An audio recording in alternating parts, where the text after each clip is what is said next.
The two men furtively exchanged glances across the bare, whitewashed courtroom in the Washington Navy Yard, intrigued, it seemed, by the irony reflected in each other's eyes.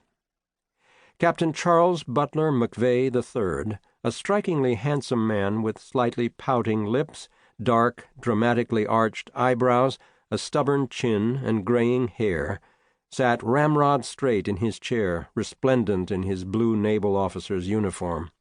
His chest was ablaze with battle ribbons, one of them signifying the Silver Star, which he had won for displaying courage under fire. Now, in December 1945, the 46-year-old skipper was under fire again, and his cool manner once more attested to his courage. But no medals would be won in this battle, and not even victory could remove the taint of the catastrophe that had befallen his men. About 5 months earlier, on July 17th, McVay's heavy cruiser, the USS Indianapolis, sailed from San Francisco for the Pacific island of Tinian, and after unloading there the vital parts of the atomic bomb that would destroy Hiroshima, headed toward the Philippine Islands. En route, it was sunk by a Japanese submarine, and only 316 out of 1,196 men aboard survived, after floundering for 5 days in the shark-infested waters of the Pacific Ocean, most of them supported only by life preservers.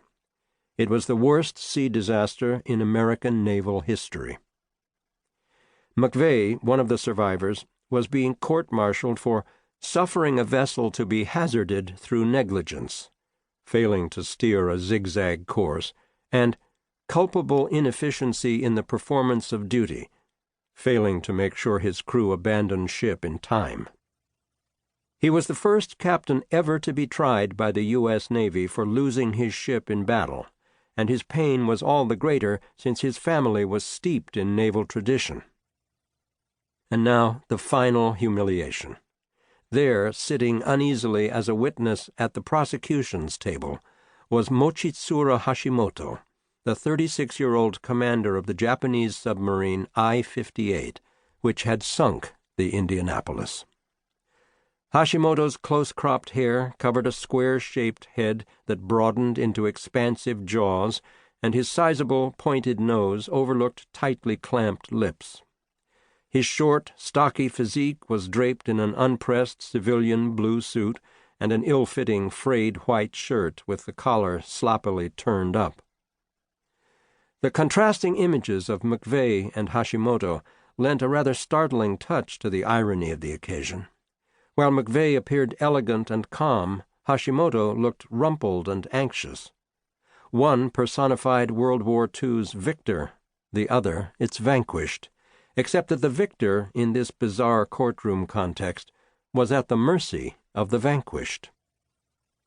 This extraordinary confrontation brutally symbolized McVay's ordeal. The Indianapolis tragedy and its aftermath had transformed the skipper into a troubled, introspective figure his old friends could hardly recognize. He had always been a happy man who lived life to the fullest, never taking it too seriously, forever humming Pennies from Heaven or some other cheerful tune, telling jokes to his comrades over a dry martini, and, at least until his second marriage, living up to his nickname, Rabbit, which he had richly earned at Annapolis. He was constantly in search of feminine company, not a difficult pursuit since his charm, good looks, and athletic build — he had competed in swimming, tennis, and soccer at school — attracted some of the world's most beautiful women, including movie star Signe Hasso, who shared his cabin on a voyage from the Philippines to San Francisco. Another stunning conquest was the heiress Kenau Wilder, the great-granddaughter of Dr. Jarrett Parmalee Judd, the first missionary to settle in Hawaii, which at that time was a Polynesian kingdom.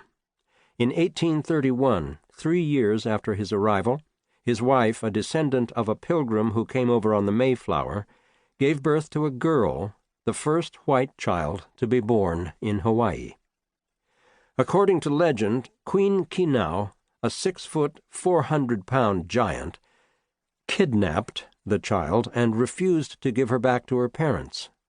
"God will punish you," Judd warned the heathen queen, and he proceeded to perform a miracle to impress her. He turned his Bible upside down and pretended to read it, though in fact he knew the passages by heart. Stunned, the queen cried, "It is a sign from heaven," and she handed the baby back to her father. But the child, she demanded, must take her name, Kinau.